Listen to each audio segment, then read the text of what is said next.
1. The one who didn't come home. Final chapter. The man the city kept. The warehouse waiting. Chapter 1. The one who didn't come home. Port Providence didn't sleep. It lingered. The rain had been falling since late afternoon. Not hard enough to chase anyone inside, not soft enough to forgive. It slicked Mercer Street into a ribbon of oil-black shine, neon signs bending in the puddles like lies under pressure. A streetcar rattled past the corner, its bell crying out, once before disappearing into the fog that rolled in from the river and never quite left. The Jeckyl Detective Agency sat above a pawn shop that dealt in second chances and broken dreams.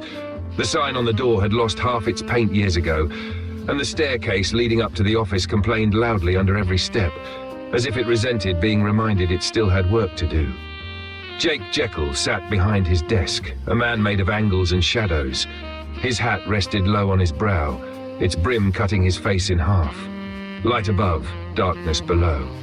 The cigarette between his fingers had burned down too far, ash trembling at the edge like it was afraid to fall. He hadn't noticed. The office smelled of stale smoke, old paper, and rain-soaked wool.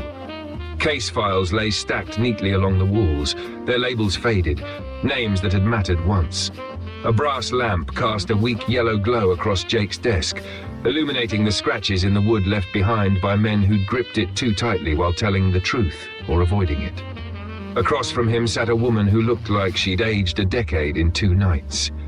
Mrs. Eleanor Booker kept her purse folded in her lap like a life preserver, fingers tight enough to turn her knuckles white. Her coat was plain, respectable, and damp from the rain. Her eyes were red but dry, the eyes of someone who'd cried until there was nothing left to give. Matthew Finn closed the office door behind her, gently. He always did things gently when the moment called for it.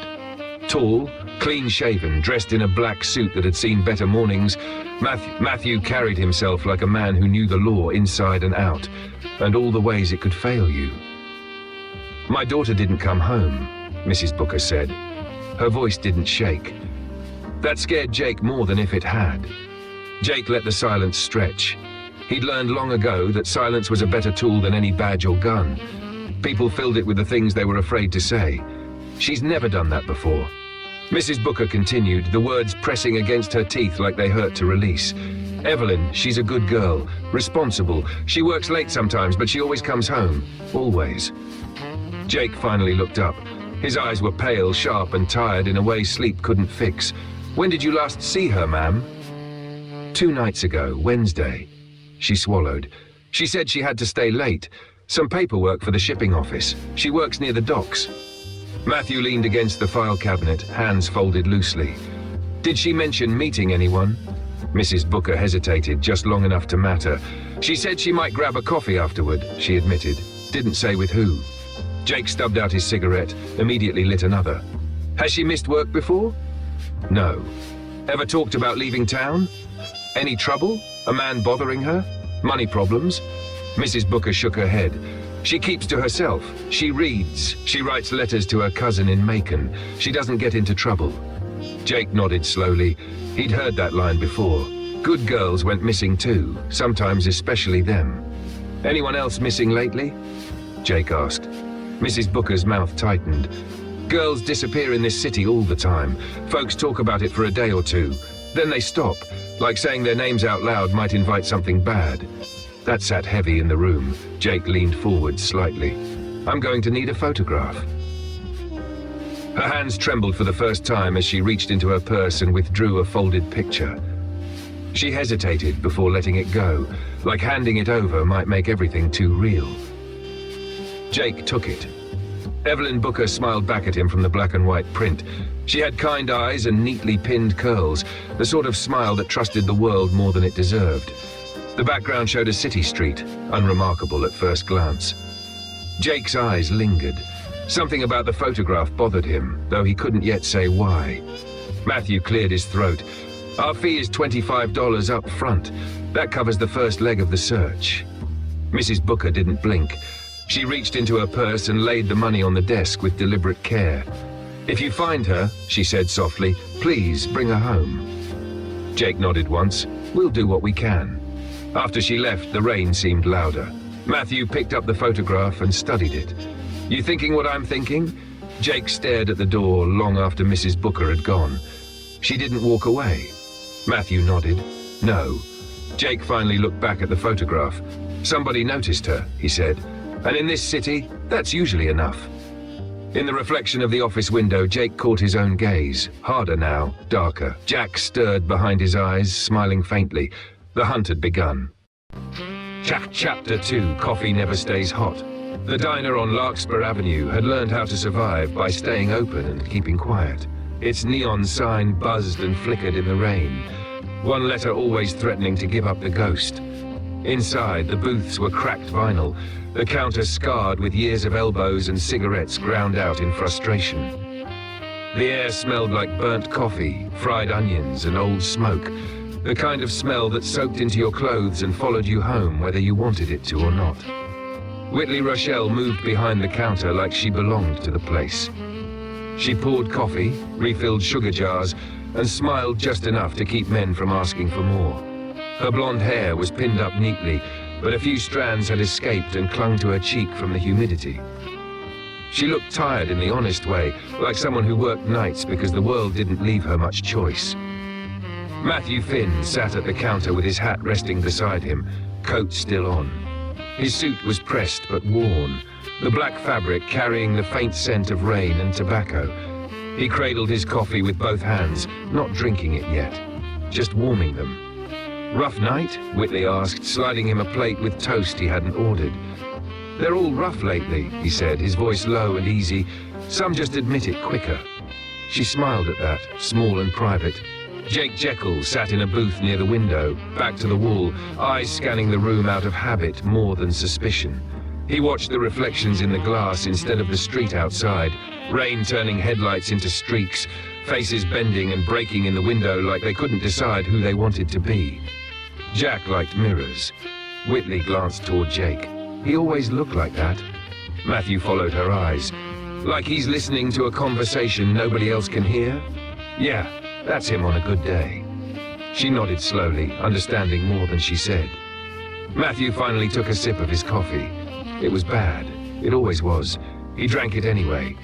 You ever hear a name get mentioned twice in one night? He asked her. Whitley leaned in, resting her forearms on the counter. Depends on the name. Evelyn Booker. Her expression changed, not shock, but recognition. I heard it last night, she said quietly. Didn't think much of it at first. Where? Couple dock workers sitting in the back booth, drunk enough to talk, not drunk enough to forget.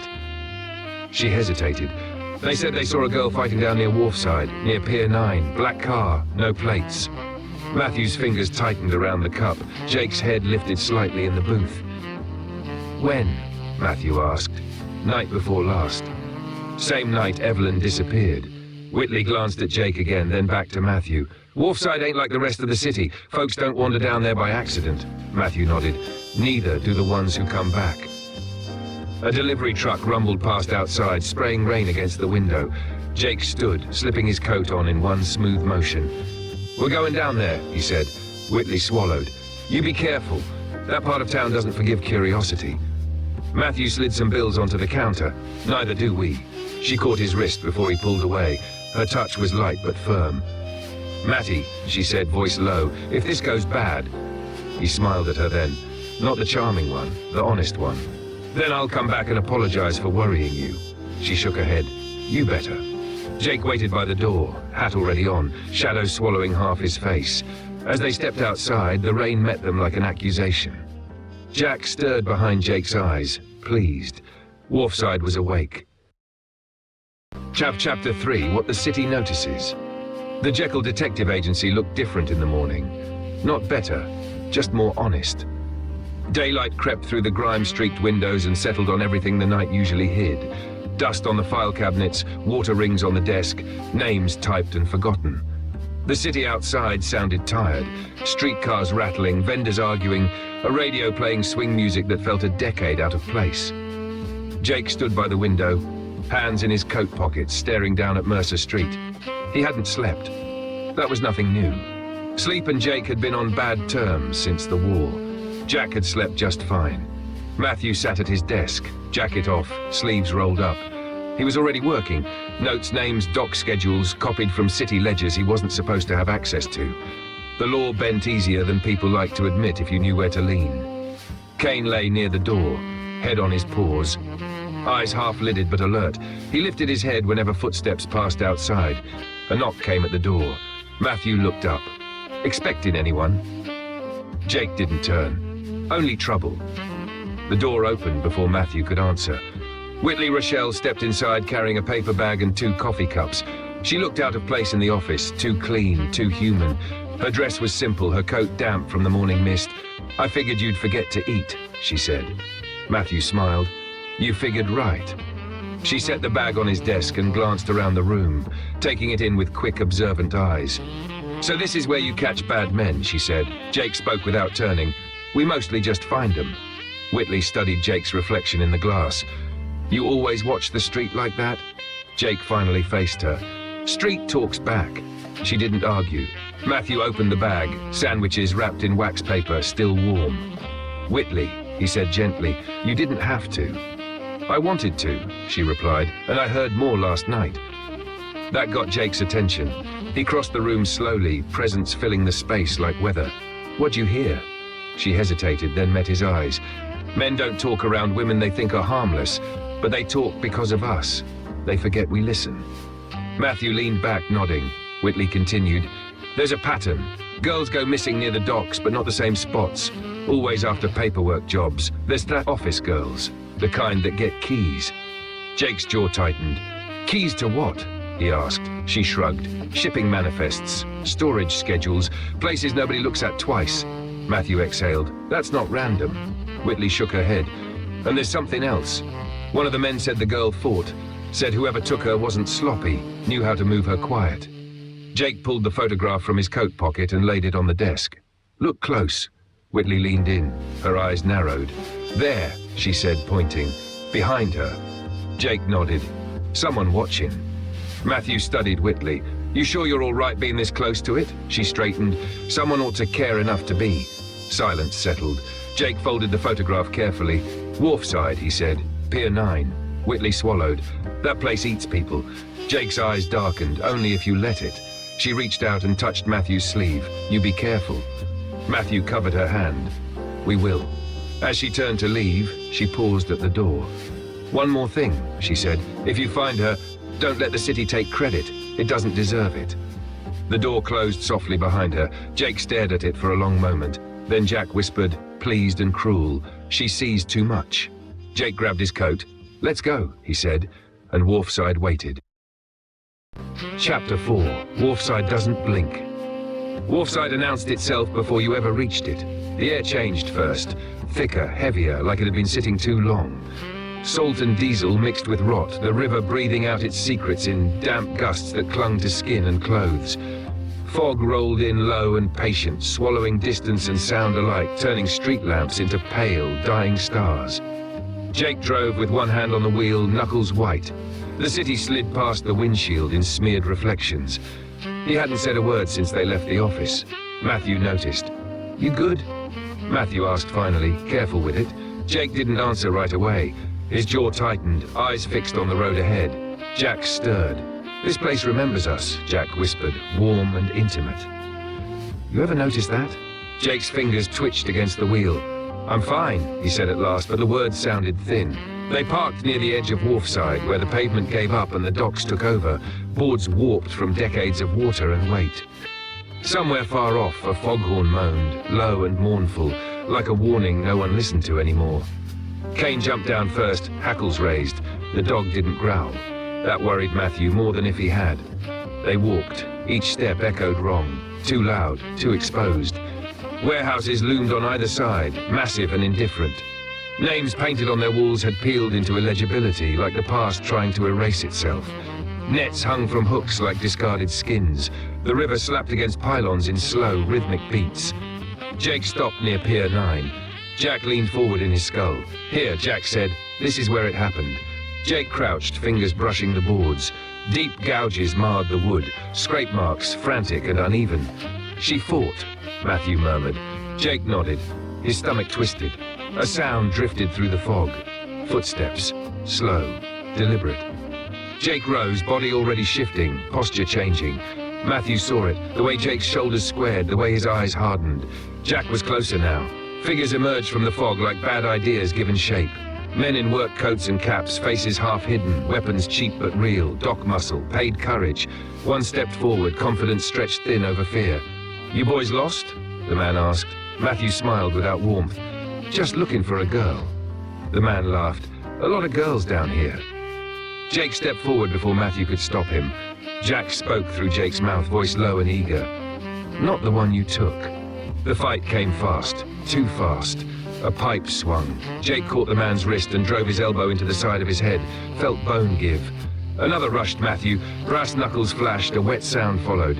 Kane lunged, dragging a man screaming into the fog. Jake moved like he'd been built for this. Efficient, brutal, familiar. Each blow landed with memory behind it. Jack laughed inside him. "You remember this," Jack whispered. "This is where we're honest."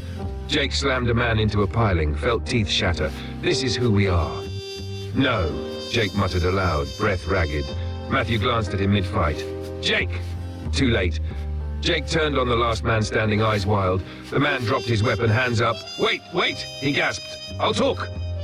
Jake grabbed him by the collar, lifted him off the ground. Jack pushed harder, break him. Jake's grip tightened, his vision tunneled. Matthew stepped in fast, hand on Jake's arm. "Jake, that's enough?" For a long second, Jake didn't know which voice to listen to. Then he released the man. The thug collapsed, sobbing. Matthew crouched. "Talk." The man gulped air. "Marlowe Graves," he said.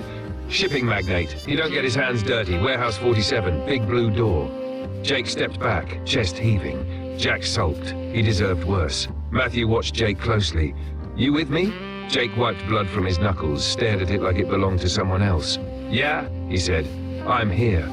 But Jack wasn't gone. Wharfside never blinked, and it remembered them both.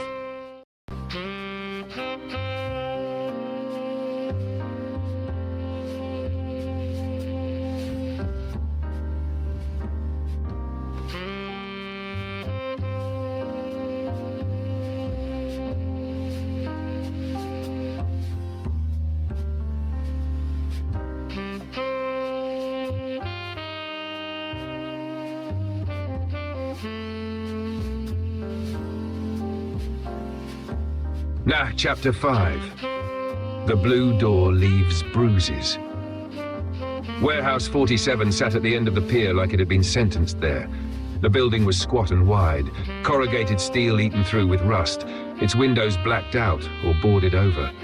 The wind worried at loose sheet metal, making it groan low and steady, like something alive but too tired to fight back. A single floodlight burned above the loading bay, flickering just enough to make shadows stutter. The blue door was impossible to miss. Paint chipped down to bare metal, 2 chains, a heavy padlock, overkill. Jake stopped 10 yards short of it. Something in his chest tightened. Jack leaned forward eagerly. "They're inside," Jack murmured. "They're scared. You can smell it." Jake clenched his jaw. Matthew noticed the pause. "You want me to?" "No," Jake said too quickly. "I've got it." That was Jack talking, not him. Kane growled low, a warning without sound. Jake stepped closer to the door, hand brushing the butt of his gun. He pressed his ear against the steel. Voices inside, boots on concrete, metal scraping metal, and then a muffled sob. Jake's vision narrowed. Jack surged. Now. Jake kicked the door. The impact reverberated up his leg into his spine. Metal screamed. The chains held, barely. Matthew was already moving, crowbar swinging, knuckles white. The lock snapped on the third strike, and the door burst inward with a clang that echoed through the warehouse like a gunshot. They stepped into hell. Crates rose in uneven rows, stenciled numbers half scratched off. The smell hit hard. Oil, damp wood, rust, and fear so fresh it might as well have been visible. Overhead, a catwalk creaked. Men shouted. Gunfire erupted. Jake shoved Matthew down behind a crate just as bullets chewed splinters from the wood above their heads. "Jesus!" Matthew hissed. Jack laughed. They came ready. Good. Jake rolled, firing blind, not to hit but to herd. He moved without thinking now, body remembering things his mind wanted to forget. Orders shouted in another language, dirt in his mouth. The sound of men screaming. "Jake!" Matthew yelled. "Lights!" The fuse box sat across the open floor, 30 yards of nothing between them. Jack didn't hesitate. "I'll take it." Jake ran.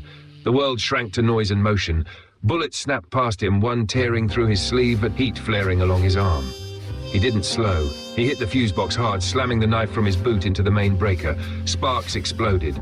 Darkness swallowed the warehouse whole. Shouts turned panicked. Footsteps scrambled. Someone fell. Jake stood in the dark, breathing hard, heart hammering. Jack was grinning. "See? We're good at this." A thin beam of light cut through the dark. Matthew's flashlight. "There," Matthew whispered. They found Evelyn Booker crouched behind a pallet, wrists bound, mouth taped. Her eyes were huge, wild with terror and hope crashing into each other. Matthew moved to her first, hands gentle. "It's all right. We're..." Jake heard it before he saw it. Movement above. Jack screamed a warning too late. Something slammed into the back of Jake's skull. White pain, stars bursting behind his eyes. He went down hard, the floor rushing up to meet him. The flashlight skittered away. Kane roared. A net dropped from above, weighted and cruel, tangling the dog mid-lunge. Kane hit the floor snarling, teeth snapping uselessly through rope. Matthew spun. Cold steel pressed into the base of his neck. "Don't," a voice said calmly. "You'll only make it worse." Jake tried to push up. His arms shook. Blood ran warm down the back of his neck. Boots stepped into view, polished, expensive. A man crouched, gloved hand gripping Jake's chin, forcing his face up. "Well," the man said, tone conversational, "you boys have been very enthusiastic." Jake's vision swam. Jack wanted blood. Kill him. Jake clenched his teeth. The man stood, addressing Matthew now. "You know who I am?" Matthew's voice was tight. "I know what you are." The man smiled faintly. "That'll do," he gestured. Two men dragged Evelyn away, her muffled cries tearing through the dark. Matthew surged forward. The gun pressed harder. "I wouldn't," the man said. "You're a lawyer. You understand consequences." Jake laughed hoarsely. The sound startled everyone, even Jack. "You think," Jake said, spitting blood, "you walk away clean from this?" The man regarded him coolly. "No one ever does." He leaned in close. "And neither do you, detective." He straightened, snapping his fingers. The gun butt came down. Darkness took Jake whole. Jake came back to the world in pieces. Sound first, then pain. His head throbbed in time with his pulse. His wrists burned where rope bit into skin. He tasted iron. A single bulb swung overhead, throwing the room in sickly yellow arcs. Matthew sat across from him, hands bound, jaws split, one eye already swelling shut. Kane lay between them, still trapped, chest rising and falling fast. Jake swallowed. Jack was quiet now. Too quiet. "You all right?" Matthew rasped. Jake nodded, then winced. Jack went too far. Matthew held his gaze. "No," he said softly. "Jack went exactly where he always goes." That landed harder than any punch. Footsteps approached. A door opened. The man returned, calm as ever. "You've made a mess," he said. "Bodies on the dock, witnesses. Police will be asking questions." Jake met his eyes. "So kill us." The man smiled thinly. "No, that would be easy."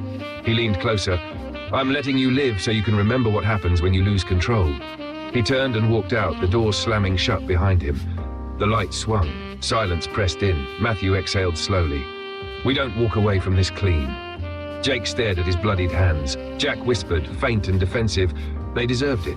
Jake closed his eyes. For the first time, he wasn't sure Jack was wrong, and that scared him more than the dark. Chapter 6. Morning leaves marks. Jake came back to consciousness the way a man crawls out of a wreck, slow, confused, and already hurting. Light stabbed at his eyes, not the swinging bulb from the warehouse, but something steadier. Pale. Daylight. It leaked in through a grimy window, slicing the room into uneven bars. His head felt like it had been split open and hammered back together by someone with a grudge. He tried to move. Pain answered. His wrists were free now, but raw and swollen. His ribs screamed when he breathed too deep.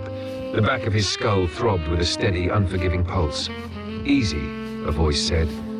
Matthew Finn sat in a wooden chair beside the bed. Jacket gone, shirt torn and blood-stained. One eye was swollen nearly shut, stitched rough along the brow. He looked like a man who'd spent the night negotiating with fate and lost on points. "You're in St. Agatha's," Matthew said. "County Charity Wing. Don't get excited." Jake swallowed. His throat was dry as chalk. "Evelyn?" he asked. Matthew didn't answer right away. That told Jake everything. Jake closed his eyes. Jack stirred. "You should have killed him," Jack whispered, low and accusatory. "This is what mercy buys you." Jake clenched his jaw. "Police?" Jake asked. Matthew sighed. "Oh, they're very interested in us." As if summoned by the words, the door creaked open.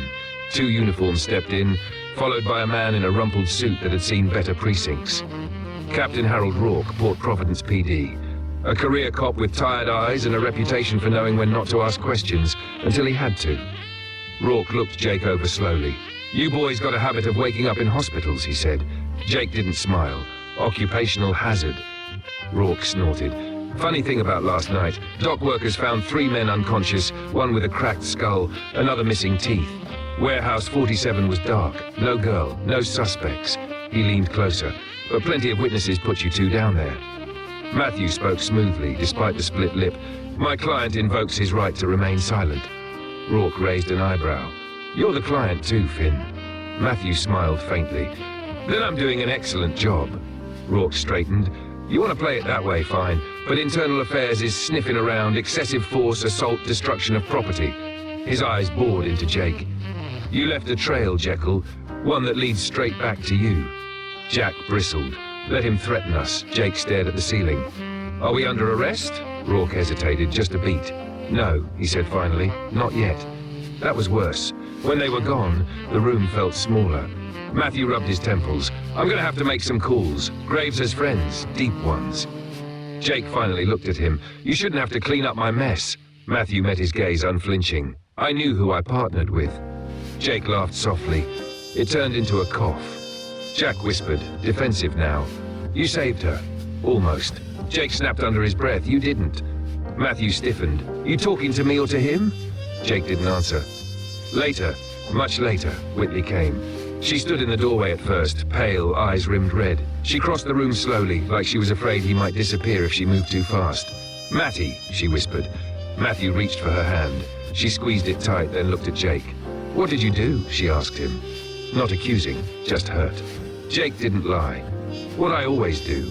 She nodded, tears threatening but not falling. "That's what scares me." After she left, Matthew spoke quietly. "You crossed a line last night." Jack snapped back. "Lines are for people who don't win." Jake's hands shook. "They took her," Jake said, "because I lost control." Matthew leaned forward. "No, they took her because this city lets men like Graves exist." Jake shook his head. "I enjoyed it," he admitted. "The fight, the fear." Jack did. Matthew didn't flinch. "And did you?" Jake couldn't answer. Jack whispered, almost tender now. "You're tired of pretending you're better than me." Jake stared at the cracked ceiling. Outside, a siren wailed, distant and uncaring. Matthew stood, straightening his torn shirt. "I'll keep you out of jail," he said, "but I can't keep you out of yourself." Jake closed his eyes. For the first time since the war, he wondered which voice would be there when he opened them, and whether he'd still want to be. Chapter 7. The city watched you when it thought you weren't looking. Jake felt it the moment he stepped out of St. Agatha's. Eyes behind windows, behind steering wheels, behind the soft disguises men wore when they wanted to remember a face without being remembered back. His coat hung heavier on him now, hiding bandages and bruises that throbbed with every step. Jack noticed too. "They're sloppy," Jack said. "Graves hired amateurs this time." Jake said nothing. Matthew pulled the car up close. Kane sat rigid in the back seat, scarred muzzle resting against the glass, watching the street like it owed him money. "You're being tailed," Matthew said calmly as Jake got in. "I know." "Same sedan since the hospital." Jack smiled inside him. "Let's give them a show." "No," Jake said quietly. Matthew glanced at him. "You sure?" Jake met his partner's eyes. "For now." The car rolled on. To Whitley. The diner never felt safe at night. Not really. It felt familiar. That was worse. Whitley wiped the counter slowly, even though it was already clean. The jukebox hummed low, a lonely tune for a lonely room. A couple of dockhands sat near the back, voices low, eyes too curious. She felt it then, that prickle at the back of her neck. Someone was watching her, not from inside, from across the street. She didn't look right away. She'd learned better than that growing up. Instead, she reached for a coffee pot she didn't need, moved just enough to catch the reflection in the window. 3 men by a truck, broad, dirty boots. The kind of men who smelled like corn mash and bad decisions. One laughed too loud, another spat. The third just stared. Kennedy's. She'd heard the name before, everybody had, if they lived near the state line. Moonshiners, fighters, trouble that showed up smiling and left with bones broken. The door jingled. Her heart jumped, then steadied. Matthew. Relief hit her so hard it almost hurt.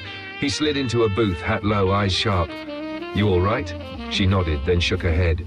"They're outside," she whispered. "Been there 10 minutes. Matthew glanced once, casual. "Yeah, I figured." Her stomach dropped. "You knew?" "They wanted us to know." She reached across the table, gripped his hand. "Matty, this is getting bad." Matthew squeezed back. "It already is." The truck engine roared to life, laughed. They didn't leave. 3. The Kennedy brothers didn't knock. They kicked. The office door flew open so hard it cracked the wall behind it. Jake didn't even look up from his desk. Jack was already awake. 3 men filled the room like a bad smell. The eldest, Earl Kennedy, grinned through a beard like steel wool. His brothers flanked him, mean-eyed and twitchy, hands never far from weapons that didn't need licenses. "You Jeckyl?" Earl asked. Jake lit a cigarette with a steady hand. "That depends." Earl laughed. "I like him." Jack leaned forward. "Break the tall one first." Jake inhaled smoke. "What do you want?" Earl stepped closer, boots heavy on the floor. "Graves wants a message delivered. We're the envelope." Matthew stood slowly. "You're trespassing." Earl glanced at him. "And you're the suit. Funny thing, I always wanted to punch a lawyer." The room tightened. Jack pressed harder. "They're here to hurt us." Jake stood. "You deliver your message," Jake said. "Then you leave." Earl's grin widened. "Oh, we're gonna leave." He swung. The first punch caught Jake across the jaw. Pain flared bright, and something inside him snapped loose. Jack surged. Jake didn't fight it this time. The world slowed. Jake moved like a machine built for violence. He ducked the second swing, drove his elbow into a throat, heard cartilage give. Another brother lunged. Jake caught him mid-step, slammed his head into the desk hard enough to splinter wood. Jack laughed, wild and free. "Yes." Matthew shouted something. Jake didn't hear it. Earl came at him with a knife. Jake didn't dodge. He grabbed Earl's wrist, twisted until the knife clattered away, then punched him once. Just once. Earl hit the floor and didn't get back up. Silence fell heavy and absolute. Jake stood over them, chest heaving, blood on his knuckles that wasn't all his. Jack was satisfied. This is what we're good at. Matthew stared at Jake like he didn't recognize him. "You didn't have to." "I know," Jake said quietly. "That was the problem." They found the wire later, behind the filing cabinet. Cheap but effective. Surveillance. Graves wasn't just watching anymore. He was listening. Matthew sank into a chair. This just turned into a war. Jake stared at his reflection in the cracked mirror. Jack stared back. "You let me out," Jack said softly. "You can't pretend you didn't want to." Jake closed his eyes. Outside, somewhere down the street, sirens began to wail. Closer this time. Jake opened his eyes again. "Get Whitley somewhere safe," he said. Matthew nodded. "And you?" Jake slipped on his coat. "I'm done pretending I can keep him locked up." Jack smiled. The city didn't blink, and neither did he. Chapter 8. Shadows over Mercer Street. The rain started again just after midnight. Not hard, not soft, just enough to blur the edges of the city, to make the streets feel like moving water under your boots. Port Providence smelled wet, salt-heavy and suspicious. Jake moved through Mercer Street like a shadow that didn't care if it got wet. Kane padded beside him, ears pricked and tail stiff. The dog smelled the tension long before Jake let himself admit it. Jack whispered in the back of his mind, "Good, let's make them remember." Jake didn't answer. Not yet. Matthew's car was parked a block down, engine off, lights dim. He had been watching Whitley all evening, making sure she stayed out of sight, out of danger. He never looked away for long, not while Graves and the Kennedys were still loose. Whitley had gone home hours ago, finally convinced Matthew she could make it safely, but he knew better. She never stayed safe in this city. Not really. Jake stopped at the corner, listening to the hum of the wet neon signs. Every reflection in the puddles looked wrong, like the city itself had fractured overnight. Jack stirred, impatient. They're here. They always are. Jake's hand hovered over the revolver in his coat. He could feel Jack itching for action, every fiber in his body ready to respond. Matthew stepped out of the shadows.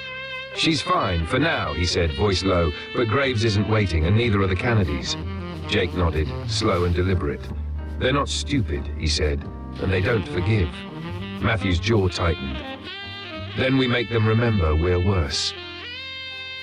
She didn't see them leave, didn't hear the car pull out, but she felt it. the press of eyes against the window, shadows crawling along the blinds. She had tried to keep busy in her apartment, cleaning, reading, anything to avoid thinking about the warehouse, about Jake, about the violence she couldn't unsee. But the city didn't allow her the luxury. A knock at the door startled her. She froze. "Whitley?" Matthew's voice, careful and calm. Relief and terror collided in her chest as she opened the door. His eyes scanned the street before they landed on hers. "They're moving," he said. "Graves, the Kennedys, and someone else, someone watching us that you don't know about yet." Her stomach sank. "Then we hide?" she asked, voice barely above a whisper. Matthew shook his head. "No, we survive. That's different." She looked at him, confused. "By being in the fight?" "Yes," she swallowed, heart hammering. Somehow, she believed him. Somehow she knew there wasn't another choice. "Who?" "Jake, Jack." They hit the first safe house minutes later, abandoned warehouse on the edge of town, somewhere the city seemed to have forgotten. The walls smelled of mildew and rust. Jake lit a cigarette, slow. Jack stirred immediately, whispering and nudging at every nerve. "They're coming." "Let me out." "Not yet," Jake said aloud. Jack's grin slid across his thoughts like liquid steel. "You're wasting time. You want her safe? You want them scared? You can't hold me forever." Jake's knuckles whitened around the cigarette.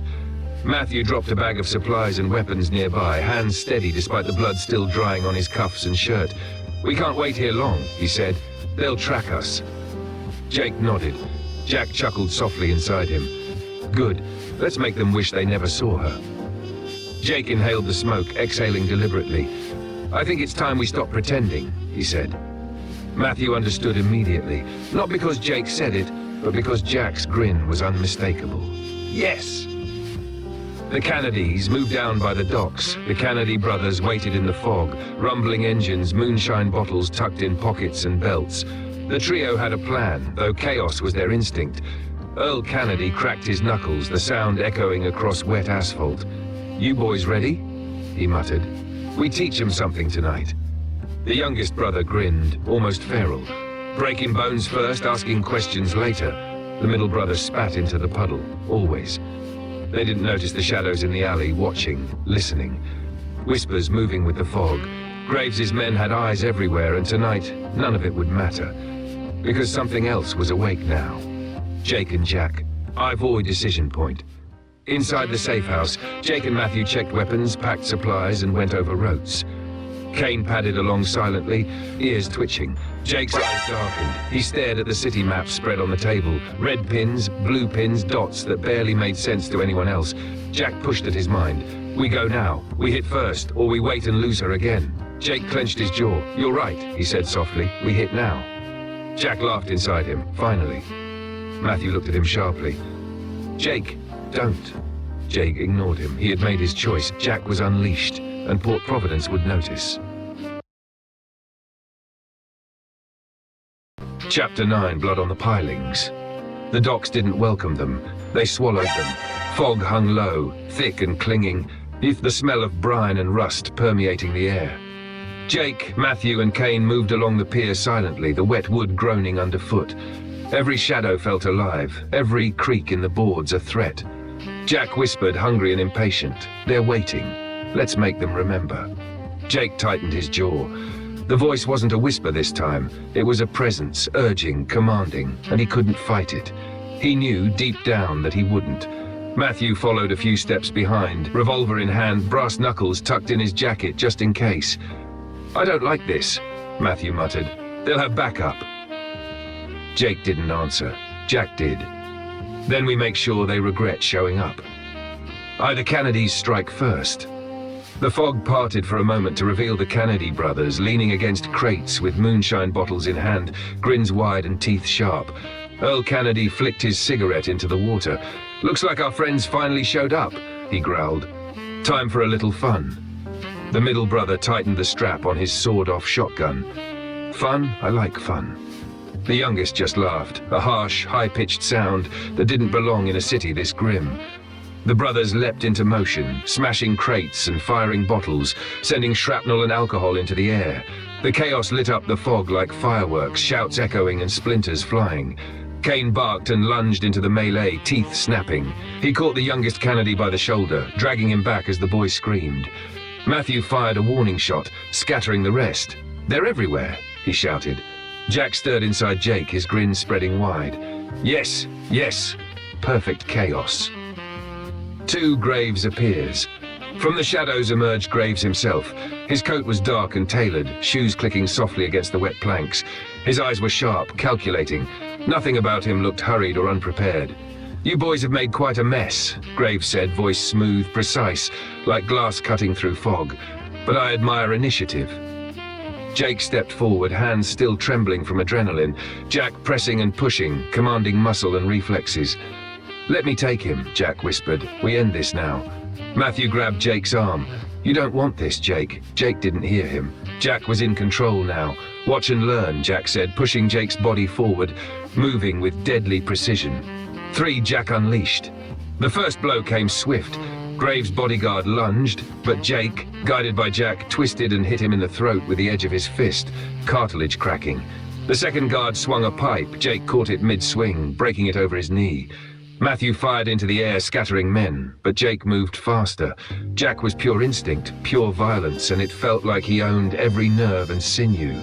Matthew watched in horror and awe. "Jake, control!" Jake didn't respond. Jack had him.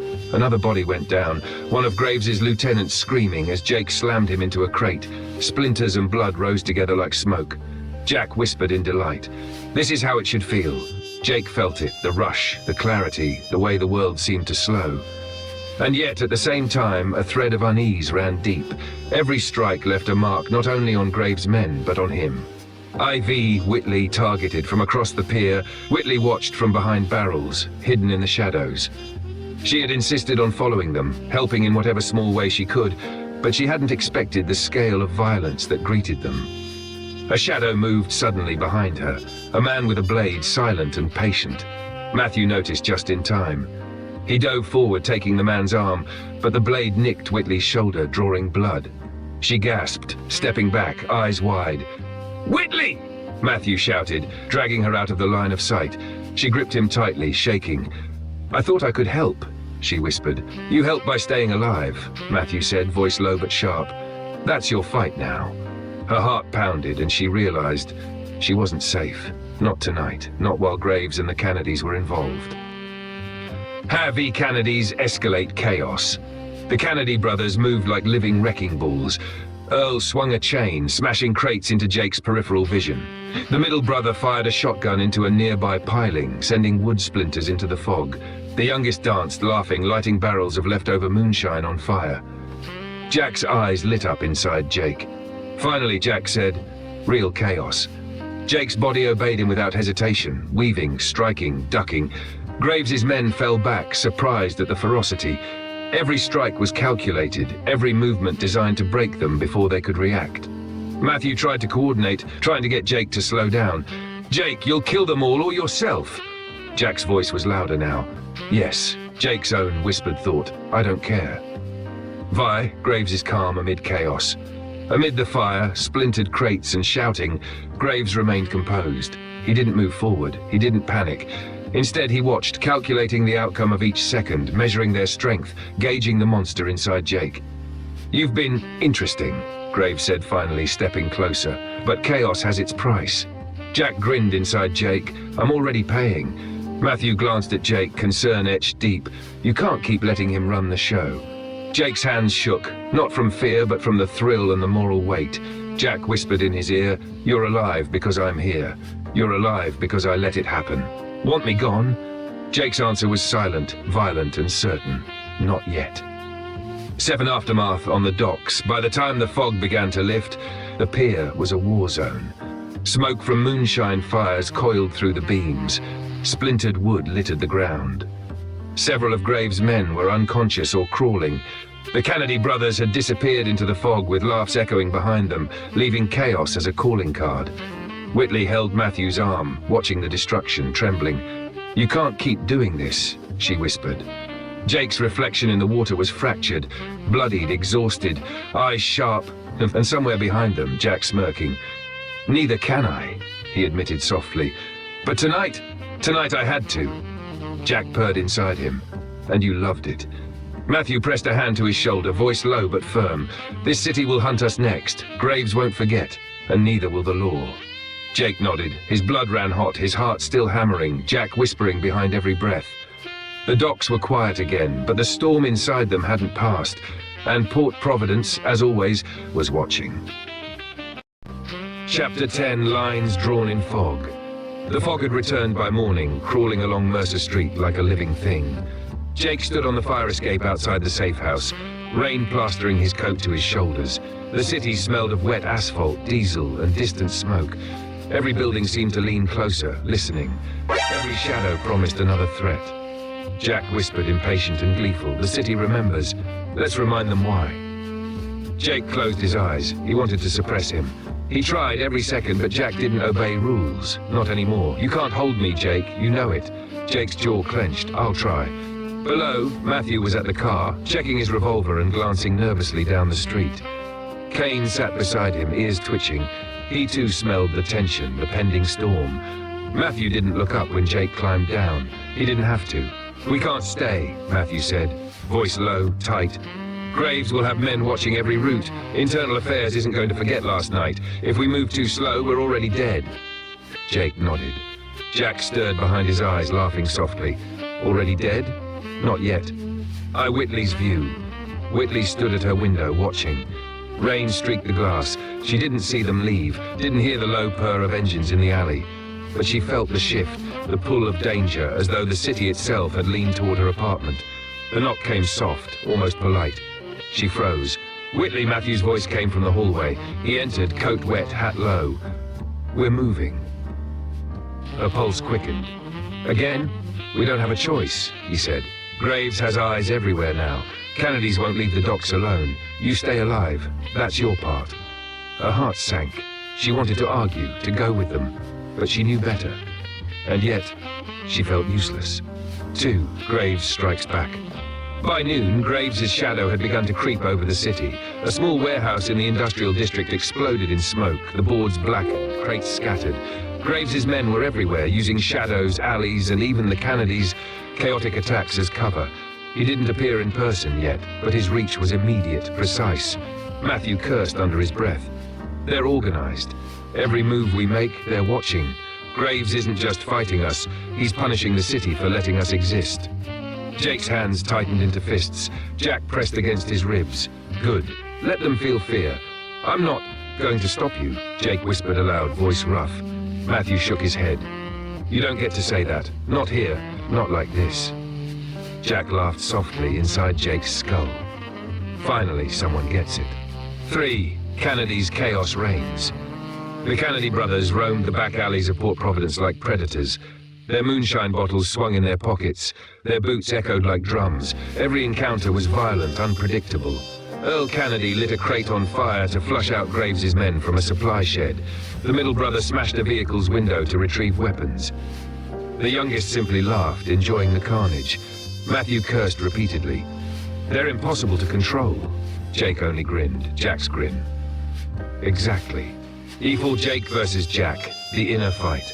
Hours later, in the abandoned safe house, Jake stared into the cracked mirror.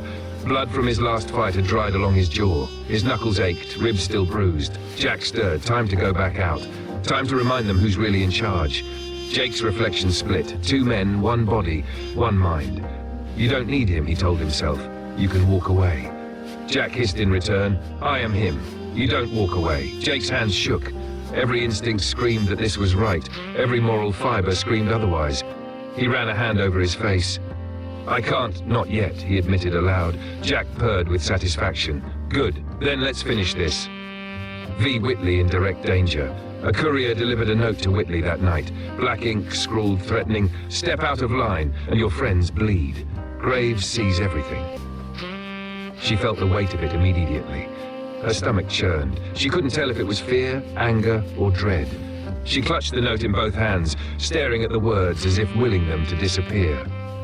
Matthew entered silently, noting the pallor on her face. "They'll be coming," he said. "You stay put. You understand?" She nodded. "I do, but I'm not useless." Matthew gave her a long look. "You're alive because you're smart. That's your part." And for the first time she realized surviving was a battle in itself. Viv, decision point. Jake, Matthew and Kane waited at the edge of the industrial district. Graves' forces had begun to tighten their grip. The Kennedys prowled the fog, wreaking havoc, but adding unpredictability. Jack pressed against Jake like a living weight. Now, he whispered, now we remind Graves why the city fears us. Jake's breath came ragged. I know, he said, voice low. I just need to remember who I am too. Jack chuckled. You're nothing without me, Jake, and everything with me. Matthew glanced at him sharply. You don't get to let him run the show, not like last time. Jake met Matthew's gaze, then Jack's voice surged, insistent and sharp. Do you want her safe? Do you want them scared? Then let me out. Jake inhaled, exhaled. I can't hold him back anymore, he admitted, and with that, the last vestige of restraint slipped away.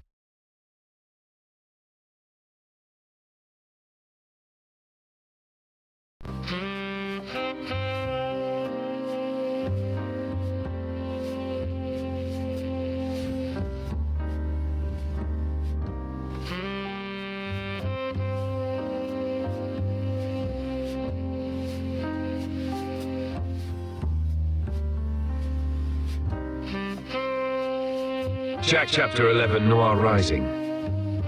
The fog clung to Port Providence like wet velvet, thick and unyielding. The streetlights blurred, their halos slicing through the mist, illuminating broken crates, glistening puddles, and the occasional shadow that moved too fast, too sharp. Jake stood at the edge of the pier, Kane at his side, coat drenched, knuckles raw, eyes scanning the water-dark horizon. His reflection rippled across the rain-slicked boards, but it wasn't entirely his own. Jack was awake, fully present. This is it, Jack purred. The city waits for us to claim it. Jake's teeth clenched. He wanted to fight him, to hold him back, but he knew the truth. He couldn't.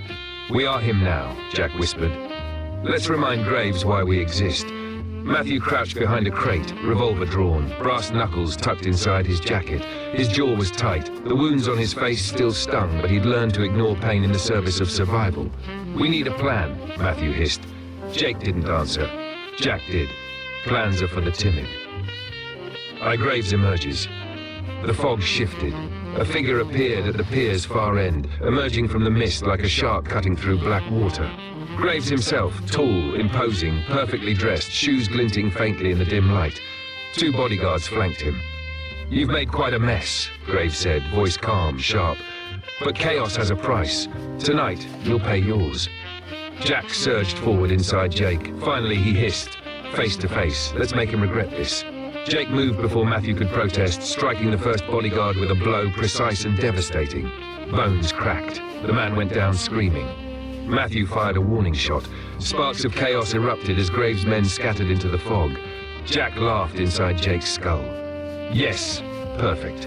Two Kennedys unleashed. From behind stacked crates, the Kennedy brothers materialized like demons. Earl lit a barrel of moonshine on fire. The youngest swung chains, clanging against steel. The middle brother fired a shotgun, scattering Graves' men further into the mist. Matthew cursed. They're impossible to control. Jack's voice purred. Exactly. Jake moved with terrifying efficiency, every punch, kick, and strike directed by Jack's ruthless instinct. Graves' men fell under the coordinated chaos of Jake, Kane, and the Kennedys. Matthew tried to pull Jake back. Jake, control. Jack only laughed. Control is for the weak. Whitley in immediate danger. Whitley watched from the shadows, heart pounding. She had insisted on following tonight to help, or at least to witness, but she had no illusions about her safety. A figure approached her from the fog, silent, moving like a predator. Graves' second in command, blade glinting. Whitley froze. Matthew spotted him just in time. He threw himself forward, brass knuckles connecting with bone. The man dropped, but not before scraping Whitley's arm with the blade. Blood ran warm down her sleeve. You stay alive, Matthew hissed, dragging her back. That's your job tonight. She nodded, teeth gritted, trembling with fear and frustration. Ivy. Jake fully unleashed. The fight moved down the pier in waves. Graves appeared, stepping into the open now, eyes calculating, body moving with a predator's grace. He didn't fight with brute force. He fought with precision, measuring every step, forcing Jake to anticipate and adapt. Jack surged inside Jake, taking control of every strike, every movement. Jake was faster, sharper, merciless. Graves, bodyguards fell like dominoes, but Graves himself never slowed. You're good, Graves said, voice calm, almost admiring, but not invincible. Jack whispered, satisfied. We don't need to be. We just need to survive. Jake's body moved on instinct alone. Every punch, kick and throw left him drained but unstoppable. Matthew shouted warnings, tried to interject, tried to pull Jake back, but Jack would not be restrained. Let me finish this, Jack hissed. The consequences begin. By the time the smoke and fog cleared, the pier was a war zone. Crates splintered, barrels burned, bodies moaned and groaned, the water reflecting red-orange flames in every ripple. Whitley held her arm, blood trickling but alive. Matthew checked her, his voice steady but low. You're lucky.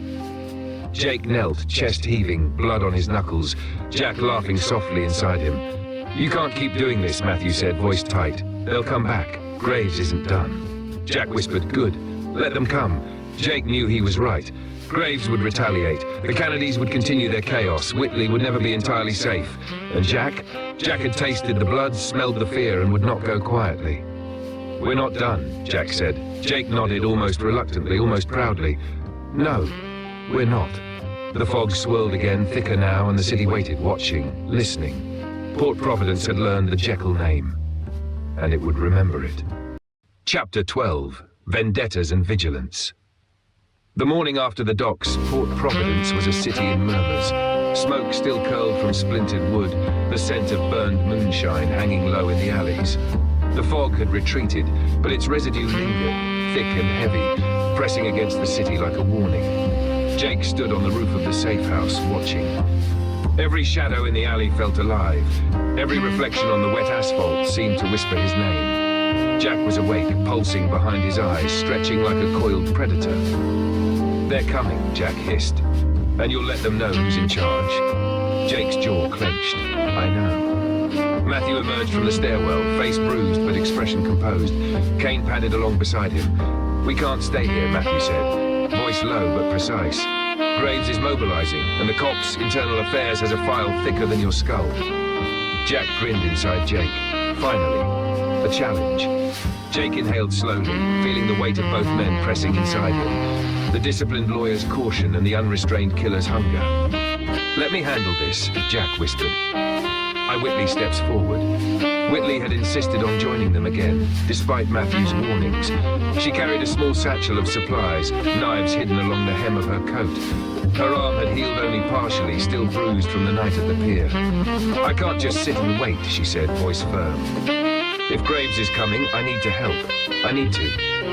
Matthew cut her off. You stay alive.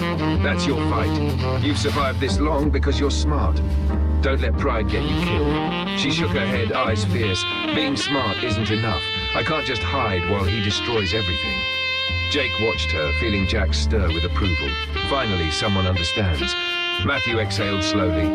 Fine, but we move carefully. One wrong step. I know, she interrupted. I know. To Graves' counterattack. By mid-afternoon, Graves made his first move.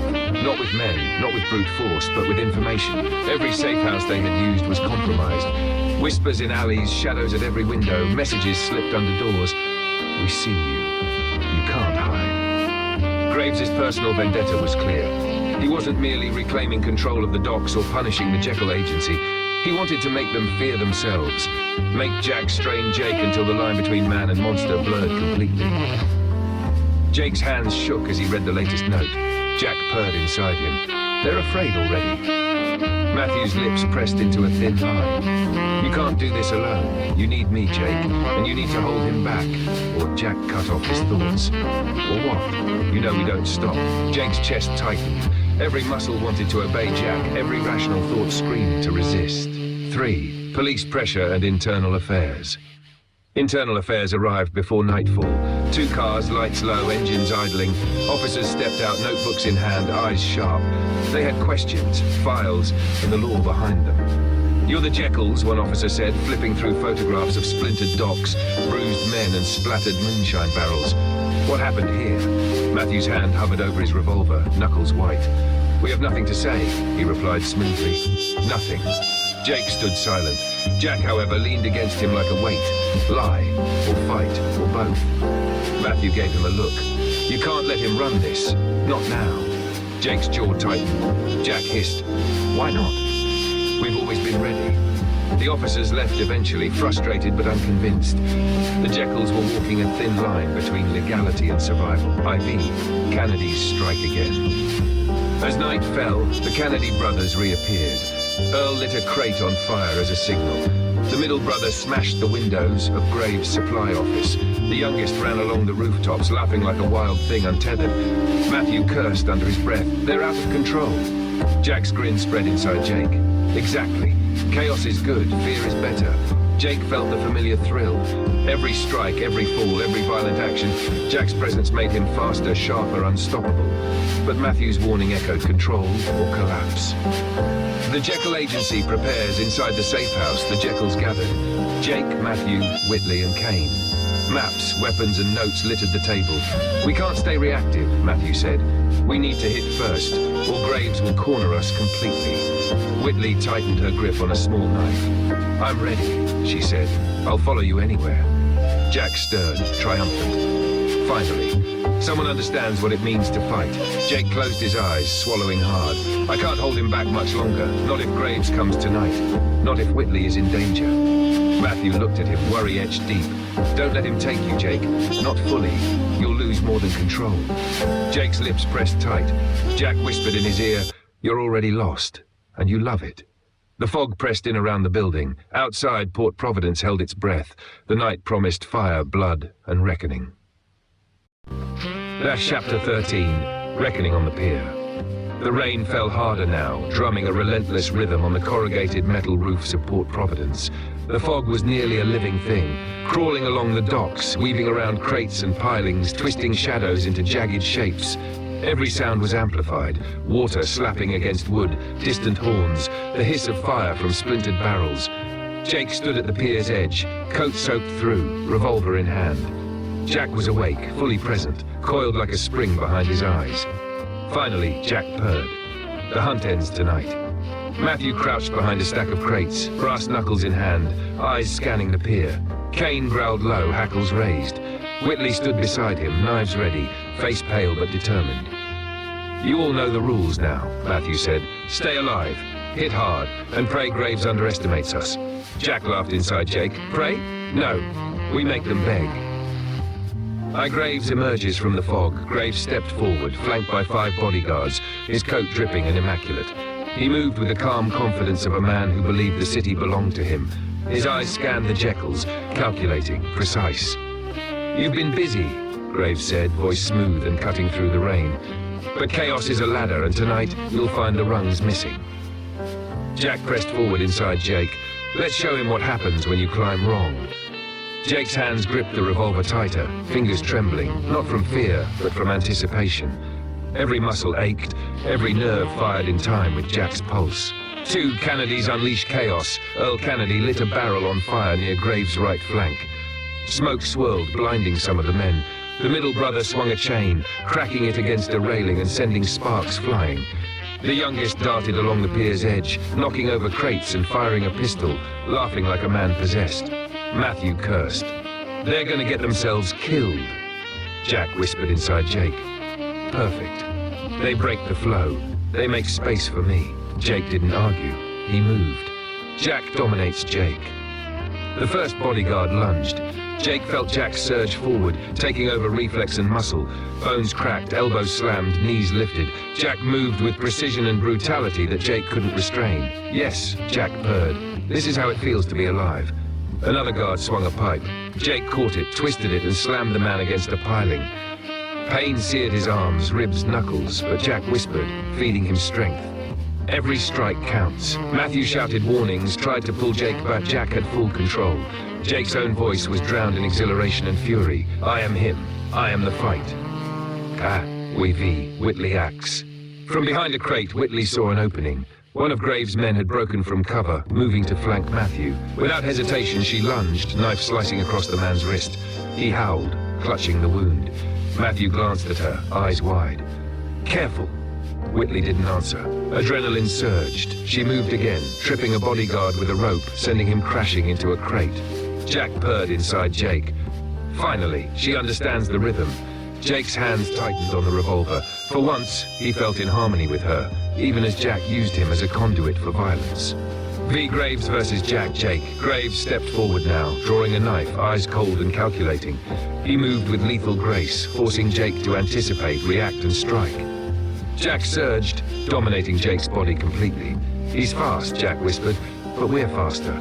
Jake ducked a knife, swung and slammed Graves' shoulder into a piling. Sparks of metal and wood flew. Graves stumbled, smirk twisting his face. You're persistent, Graves said, voice tight, but persistence won't save you. Jack laughed inside Jake. We don't need saving. We end this now. The fight was a dance of shadows, steel and blood. Graves' precision met Jack's unrestrained brutality. The pier became a war zone, firelight reflecting off wet wood, splintered crates, bullets ricocheting, smoke curling into the fog. Phi Kennedy's final interference. The Kennedys were everywhere, unpredictable chaos incarnate. The youngest fired sporadically, drawing Graves' men toward him. Earl used chains and ropes to trip advancing foes. The middle brother hurled a barrel of burning moonshine across the pier, sending men flying into splintered wood and fire. Matthew moved between them and Graves' men, brass knuckles breaking ribs, revolver sending warning shots. Jack whispered, "Chaos is our ally." Jake's body obeyed fully, every movement a lethal echo of Jack's intent. The Cepheid climactic moment. Graves lunged again, knife flashing. Jake caught it with his bare hand, pain screaming through his wrist. Jack surged, and without hesitation, Jake drove Graves into a crate, twisting and striking in a perfect, brutal motion. Graves fell to the wet boards, chest heaving, knife skittering across the pier. His bodyguards retreated, the Kennedys roaring in victory and chaos. Matthew grabbed Whitley, pulling her back from the line of fire. "You okay?" he shouted. She nodded, breathless, eyes wide. I think so." Jack whispered inside Jake, "We've won. For now." Jake staggered, chest heaving, soaked, bloodied, alive. Jack laughed softly, triumphant. "Yes, remember this." Happily ate aftermath. The pier was a disaster zone. Smoke curled into the fog. Splintered crates and broken barrels littered the boards. Graves lay bruised, battered, defeated for the moment. Matthew looked at Jake, concern deep in his eyes. "You can't keep letting him take over," he said. Jack purred inside Jake. "Why stop?" Jake clenched his fists, "Because someone has to live to fight another day." Whitley touched his arm lightly. "You survived. We survived. For now." But Port Providence was watching. The Jeckyls had made their mark, and the city would never forget.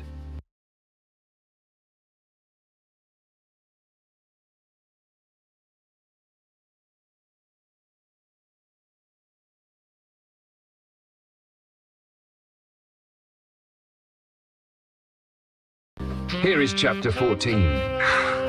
The city collects. Morning came without apology. The fog lifted in thin, reluctant strips, revealing what the night had done. The docks looked like a crime scene because they were one. Charred pilings, broken crates, dark stains soaking into old wood that had seen worse but never forgotten it. Gulls circled low, screaming like witnesses who couldn't testify. Jake sat on a bollard at the edge of Pier 9, rainwater dripping from his coat hem, knuckles wrapped in hospital gauze that had already bled through. Every muscle ached. His head throbbed. The river below lapped softly, indifferent. Jack was quiet, not gone. Quiet. That was worse. Matthew stood a few feet away, talking in low tones to a uniformed officer. He had one hand in his pocket, the other gesturing just enough to look cooperative without giving anything away. His suit was ruined, his face still bruised, but his voice was steady, lawyer steady. Whitley sat on an overturned crate with a blanket around her shoulders, staring at nothing. There was dried blood on her sleeve that didn't belong to her. She hadn't said a word since the fighting stopped. Kane lay at Jake's feet, head on his paws, eyes never leaving the street. The sound of sirens grew louder. Jack stirred faintly. "They're coming for us now." Jake swallowed. "Yeah," he muttered, "I know." "Aye, the law arrives." The police came in waves. Patrol cars first, then detectives, then men in suits who didn't introduce themselves but already knew everyone's name. Cameras flashed. Not press, evidence. Flashbulbs that burned memories into permanence. Captain Rourke stepped out of the last car, raincoat buttoned tight, face carved from exhaustion and suspicion. He surveyed the dock slowly, eyes taking in the damage, the bodies being loaded into ambulances, the scorch marks. His gaze landed on Jake. Rourke walked over, boots heavy on wet wood. "Hell of a night," he said. Jake didn't answer. Rourke crouched, lowering himself to Jake's level. You want to tell me why your name keeps showing up wherever the city starts bleeding? Jack pressed gently, like a hand on Jake's back. Say nothing, or say everything. Either way, we don't beg. Matthew appeared at Jake's side instantly. My client will not be answering questions at this time. Rourke sighed. You always were a pain, Finn. Matthew gave a thin smile. I try to be consistent. Rourke straightened, eyes flicking to Whitley. And the girl? Matthew's jaw tightened. Is a witness, and under my protection. Rourke studied Jake one last time. You're running out of goodwill, Jeckyl. Jake finally looked up. So's the city. Rourke didn't argue. 2 Graves' shadow. They didn't find Graves. That was the first bad sign. His men were scattered, some arrested, some unconscious, a few dead. But Graves himself had vanished, leaving behind blood, broken pride, and a promise written in absence. Matthew read the scene the way only a lawyer could, like a chessboard missing its king. He let us win, Matthew said quietly once they were away from the noise. Or at least, he let us think we did. Jack stirred again. He learned something tonight. Jake rubbed his temples, so did I. Matthew met his eyes. You can't keep going like this. Jake almost laughed. 3 Whitley breaks the silence. They regrouped at the office just before noon. The door hung crooked from the Kennedys' visit. One window was cracked. The place smelled like smoke and old coffee and something sour underneath. Fear, maybe. Whitley stood in the middle of the room, staring at the desk she'd sat at not 2 weeks ago, drinking bad coffee and listening to Jake talk like a man who still believed in limits. She finally spoke. I stabbed a man, she said flatly. Matthew froze. Jake looked up. Whitley swallowed. I didn't think. I just moved. Jack leaned forward, interested. She's learning. Matthew crossed the room slowly. You did what you had to do. She shook her head. That's what scares me. She looked at Jake then, really looked. You don't even flinch anymore. Jake opened his mouth. Jack answered first. Why would we? Jake slammed his fist into the desk so hard the lamp rattled. Enough, he snapped aloud. Silence fell. Whitley took a step back. Jack recoiled, not hurt but amused. You can't scare me away. Jake knew that now. Matthew's warning. Matthew waited until Whitley went into the back room before speaking again. I can keep the law off you, he said. I can spin self-defense, corruption, provocation, but I can't defend you against yourself. Jake sank into a chair, suddenly exhausted. He saved us. Matthew's voice hardened. He endangered us. There's a difference. Jack whispered, calm and certain. Without me, she'd be dead. Without me, Graves would still be standing. Jake didn't argue. That was the problem. Jake alone that night. Jake walked the city alone. No Matthew, no Whitley, no plan. Just rain, neon, and the weight of what he'd become. Jack walked with him now, not beside, not behind, but inside every step. You felt it, Jack said. The clarity, the honesty. Jake stopped under a flickering street lamp. What happens when I don't need you anymore? He asked quietly. Jack smiled, slow and dangerous. You won't ask that question. Jake stared at his reflection in a rain-dark window. 2 men stared back. One of them was winning. End of chapter. Somewhere across the city, Graves watched from a darkened room, nursing wounds that were more than physical. Somewhere else, the Kennedy brothers drank to survival and chaos, already telling the story wrong. And in Port Providence, the law sharpened its knives, the city took notes, and the night prepared to collect what was owed. Jake walked on. Jack walked with him, and neither of them knew who would still be standing when the bill came due. At Chapter 15, no clean exits. The city didn't wait for you to make up your mind. It pressed in from all sides, smelling like rain-soaked asphalt and old sins reheated for another night. Neon buzzed. Windows watched. Somewhere a siren wound itself tight and let go. Jake woke on the office couch with his mouth tasting like pennies and smoke. His head rang dull and constant, like a bell that had been cracked but refused to stop sounding. Jack was already awake. We're late, Jack said. Jake sat up slowly. Pain bloomed along his ribs and shoulder, a reminder of last night's honesty. He flexed his hands. Still steady, still capable. That scared him more than the pain. The office was quiet in the way places got when something bad had happened and the walls remembered. The door was still broken, the desk still scarred. The wire they'd found lay coiled on the floor like a dead snake. Jake stared at it. They were listening, he murmured. Jack smiled. They still are, just not from here. The law makes it official. Matthew arrived just after dawn, suit pressed, face tight, eyes already exhausted. He didn't bother with pleasantries. They're forming a task force, he said. Port Providence PD, state boys, and a federal liaison I don't like the look of. Jake lit a cigarette. For me? For us, Matthew corrected. But yes, mostly for you. Jack leaned forward, interested. Tell him the truth, Matthew continued. They've got probable cause stacked like cordwood.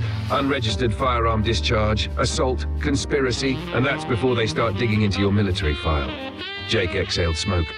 They'll find nothing. Matthew met his eyes. They'll find enough. Silence stretched. Then Matthew lowered his voice. They want Graves, and since they can't touch him yet, they're going to squeeze you until something breaks. Jack laughed softly. Let it break. 2. Graves moves his piece. The call came before noon. No voice, just breathing. Then a click and a location. A warehouse number, burned into Jake's memory like a brand. Matthew slammed the receiver down. It's bait.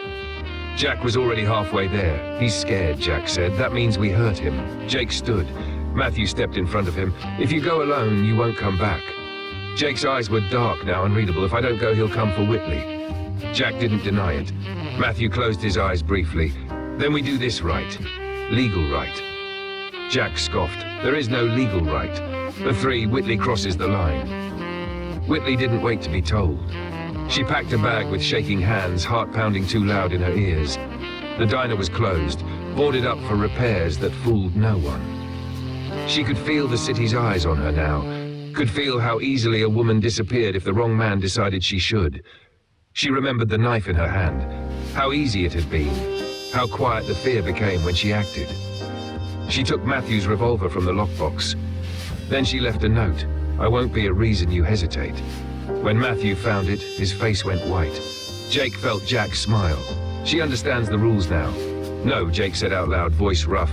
She shouldn't. Too late, IV. The Kennedys return. Chaos didn't knock twice. The Kennedy brothers showed up drunk, bloody and grinning, like dogs that had slipped their leash and found something worth chasing.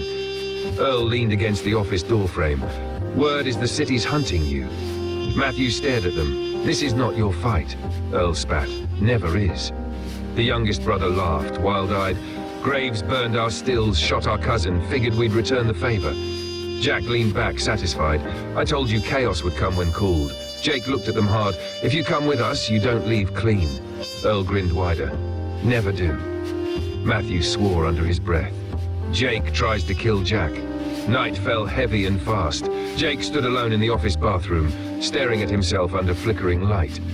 He looked thinner, sharper, like something had been carved away and replaced with steel. Jack stood behind his eyes, calm and patient. You called me, Jack said. Every time you pulled the trigger, every time you didn't flinch. Jake pressed the revolver under his own chin. His hands shook. This ends, Jake whispered. Jack's voice softened, almost kind. You won't do it, because you know what happens when I'm gone. Jake saw it then, saw Whitley bleeding, Matthew broken, the city chewing them up slow. His fingers slackened. Jack stepped closer. I'm not your enemy. I'm your answer. Jake lowered the gun. The choice was made. That VI everything collides. They moved on the warehouse at midnight. Matthew in the car, jaw clenched. The Kennedys laughing too loud, already half feral. Kane growling low in the back seat. Whitley watching from across the street, gun hidden in her coat, heart hammering but steady. And Jake felt Jack fully now. Not fighting, guiding. This is the last clean chance, Jack said. After tonight, we don't pretend anymore. Jake stepped out into the rain, coat collar up, eyes cold. The warehouse loomed ahead, lights burning like a dare. Somewhere inside, Graves waited. The law was coming. Blood was coming. And Jake, Jeckyl, Jake and Jack walked forward knowing that whatever survived this night would no longer be a man trying to keep himself together. It would be something the city had made. And the city never made anything gentle. End of chapter 15. Final chapter. The man the city kept. The warehouse waited. It had always been waiting. Long before Graves bought it. Long before bodies learned how easily they disappeared inside its rusted ribs, it had stood at the edge of Port Providence like a promise the city made to itself. This is where things end. Rain slicked the pavement, turning streetlights into trembling halos. The wind pushed the bay door back and forth, metal groaning like something old and tired that had learned pain was inevitable. Jeckyl stood across the street, coat heavy with water, blood drying stiff beneath the fabric. Jack stood with him, not beside him, in front. There was no argument left between them, no tension, no resistance. Jake felt like a man seated in the back of a moving car, watching the road disappear beneath headlights he no longer controlled. Jack felt complete. "This is the last room," Jack said gently. "You can rest after this." Jake didn't answer. He couldn't tell if that frightened him or relieved him. Crossing the threshold. They moved in silence. Matthew stayed near the car, revolver ready, jaw clenched so tight it looked like it might crack. Kane limped at his side, one eye fixed on the dark mouth of the warehouse, the other clouded with pain but burning with loyalty. Whitley slipped through a side entrance she'd already memorized. Her hands shook, not from fear, but from the weight of choice. She was no longer the woman the city could push aside. She knew that now. The Kennedy brothers spread out wide, chaos incarnate, laughing too loudly, chains clanking, moonshine courage burning hot in their veins. Jack pushed the bay door open. The sound echoed. Inside smelled like rot, oil, and old violence that had never been cleaned properly. Light spilled from hanging bulbs, swaying gently, shadows stretching and snapping like nervous animals. A slow clap echoed through the space. Graves stepped forward. He was pale, bandaged, angry in the quiet way men got when they knew the board had turned against them, but still believed they could flip it back. "You came," Graves said. "I was starting to think you'd learned restraint." Jack smiled with Jake's mouth. "I learned clarity."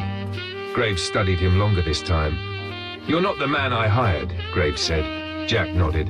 He didn't survive the city. To the truth beneath the game. Graves walked slowly, deliberately circling. "You think this ends with me?" he asked. "The city needs men like me, like you.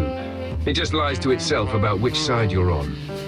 Jack followed his movement without turning his head. "You confuse necessity with entitlement." Graves laughed.